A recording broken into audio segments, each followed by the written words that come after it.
ఈ లోకములో పరిస్థితులు కనుక మనం గమనించినట్లయితే మనుషుల్లో ప్రేమ చచ్చిపోయింది, ప్రేమ లేదు.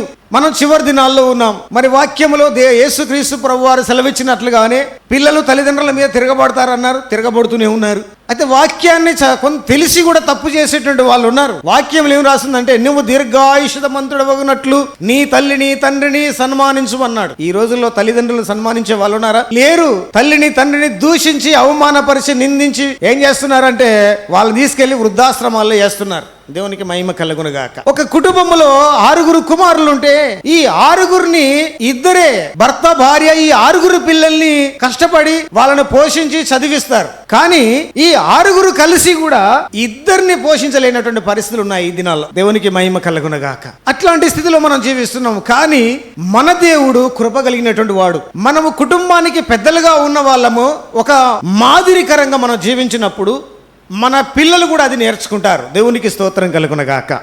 అందుకే మనం మాదిరికరంగా ఉండాలి.